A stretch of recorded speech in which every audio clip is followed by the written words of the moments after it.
অল্প বৃষ্টিতেই জলাবদ্ধতা, সঙ্গে মশার উৎপাত আর ডেঙ্গু আতঙ্ক। দখল দূষণ তো আছেই, অথচ ঢাকা দক্ষিণ সিটির মেয়র শেখ ফজলে নূর তাপসের দাবি 4 বছরে করেছেন 40 বছরের কাজ। তবে বেশিরভাগ নগরবাসীর প্রতিক্রিয়া ভিন্ন। 30 বছরের কাজ আমরা 4 বছরে সম্পন্ন করে দেখিয়েছি। থেকে 2000 থেকে 2020 সাল পর্যন্ত কেউ এই কর্ম পরিকল্পনা নাই, চিন্তাও করতে পারে নাই, আমরা করে। রাজধানীর 40 বছরের কাজ হয়েছে মাত্র 4 বছরেই। ঢাকা দক্ষিণ সিটি কর্পোরেশনের বর্তমান মেয়রের 4 বছর পূর্তি উপলক্ষে সংবাদ সম্মেলনে হাজির হয়ে মেয়র নিজেই এই দাবি করেন। মেয়র হিসাবে তিনি কতখানি সফল, এই প্রশ্ন ছিল নগরবাসীর কাছে। এই যে দেখেন আপনি এরকম পুরোটাই এখানে কোন গল্লিটার মধ্যে কোন ময়লা আছে এটা দেখলে তো কাজ হয়ে যায়। সফল কিভাবে হয়েছে?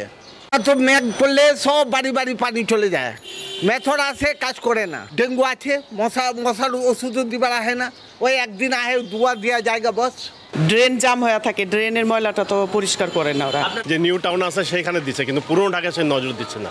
যদি নজর দিত তাহলে আর এই অবস্থা, এই বেহাল অবস্থা থাকতো না। সফল হয়েছেন 100% সফল হয় না, এই যে এখনো তো দখলই আছে।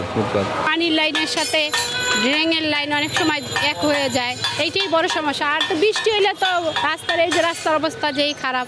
ঢাকা দক্ষিণে গুলিস্তান ও মতিঝিল সহ অনেক জায়গার ফুটপাত দখলমুক্ত করার বিষয়টি এখনও আটকে আছে চোর পুলিশের খেলায়। আর গণপরিবহনে ভোগান্তি বাড়ছে পাল্লা দিয়ে, এমন অভিযোগ অনেকের। ফুটপাতের যে অবস্থা, এটা আমরা বিদেশে আমাদের ছেলে মেয়ে বাংলাদেশে কেন আসবে, এই দেশে কেন ইনভেস্ট করবে প্রবাসীরা? আজকে রাস্তায় হাঁটতে গেলে কিভাবে সব জায়গাগুলো দখল করে রাখছে। নগরবাসী হিসেবে আমরা যে সেবা পাওয়ার অধিকার রাখি বা যে সেবা পাওয়ার প্রত্যাশা করি, তার অনেক ঘাটতি রয়ে গেছে। সেবা সংস্থাগুলোর সমন্বিত উদ্যোগ ছাড়া সমস্যার সমাধান সম্ভব নয় বলে মনে করেন এই নগর পরিকল্পনাবিদ। তো গত 4 বছরে আমি দেখেছি বেশ কিছু প্রশংসা পাওয়ার মতো কাজ হয়েছে, কিন্তু ঢাকা শহরে সফল হওয়াটা সোজা না। এখানে প্রচুর চ্যালেঞ্জ আছে। সফল হতে হলে একটা সমন্বিত উদ্যোগের দরকার। তিনি বলেন, দক্ষিণ সিটির নতুন ওয়ার্ডগুলোতে কাঙ্ক্ষিত সেবা নিশ্চিত করা মেয়রের জন্য এখন বড় চ্যালেঞ্জ। তানভীর খন্দকার, দীপ্ত সংবাদ, ঢাকা।